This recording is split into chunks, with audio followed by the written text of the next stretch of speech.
Hello, Potato, and welcome to day number 10. We're in the double digits now of our Funko Pocket Pop 13-day spooky countdown.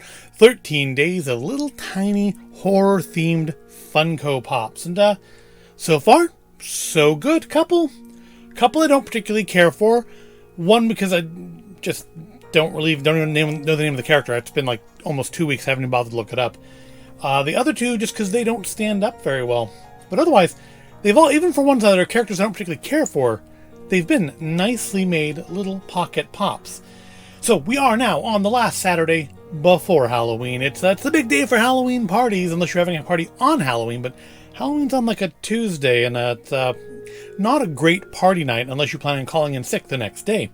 So today's like the big party day. Of course, if you're watching this, you probably are not a person who goes to a lot of parties. But if you are, watch this video and then go get ready for your party. So let's open up the gate and knock on the door of drawer number 10 and see who is inside. We're building up towards the finale. All right, prediction time.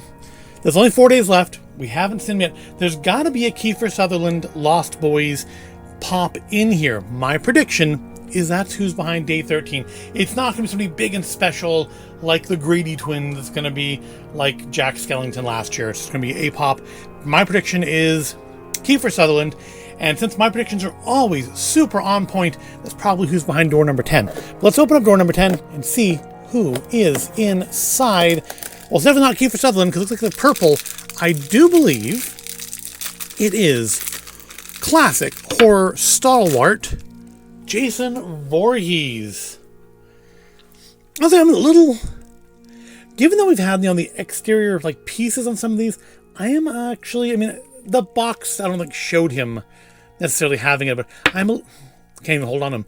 I'm a little disappointed that the mask isn't a separate piece. Like it's molded, like there's a seam there, but it's not. It is molded on. It's not like an extra piece glued to the front. I'm a little disappointed that they didn't go that extra mile and give him a separate mask in the same way like the nun has her habit and La Llorona has her veil.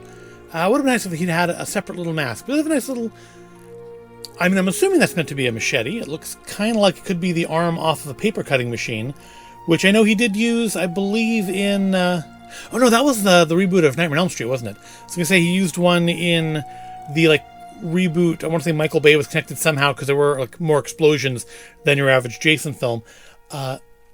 From 10 years ago, 15 years ago or so. But I want to say I'm thinking actually of the similar timed reboot of Nightmare on Elm Street, which honestly I didn't hate it. I thought, was it Jack Earl Haley, the guy that played Rorschach? Rorschach was the Freddy in that, and I thought he was actually pretty good. He doesn't get enough work. I'd like to see him in more stuff, and stuff that's not like stuff that's not reboots like RoboCop and Friday the 13th, no, rather, Nightmare on Elm Street. He wasn't in Friday the 13th that I'm aware of. Though I was assuming there was somebody from Twilight, but I think that was also for Nightmare on Elm Street. Freddy's coming in here too, so maybe Freddy will be 13. That would be a suitable 13. We do have his little stringy bits of hair. This appears to be a fairly early Jason. We don't have the cut in the helmet that he has from 4 onwards. And he's got the stringy hair, so I don't think it's the part 5 Jason.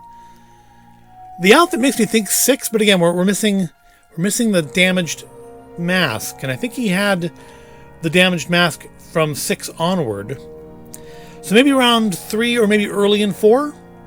This could be 3D Jason. I don't remember when he started having the little red marks. I don't think that was on there in 3.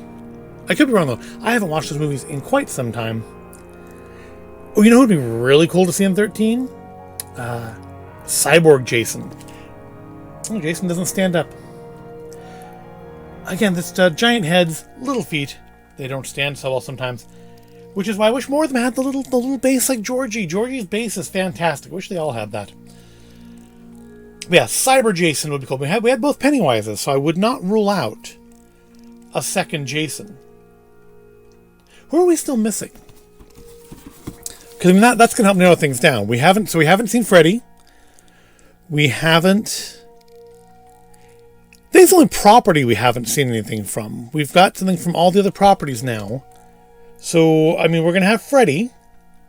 I think we're gonna have Kiefer Sutherland. That gives us one more door for a mystery guest that I'm gonna hope for Cyborg Jason. That would be pretty cool. But we will close the gates for another day. That is day 10 in the grave. I hope you found it interesting or entertaining. If you did, give it a like, subscribe to the channel, come on back in about 24 hours, and we will open up drawer number 11 and see what ghoul lurks inside. See you then.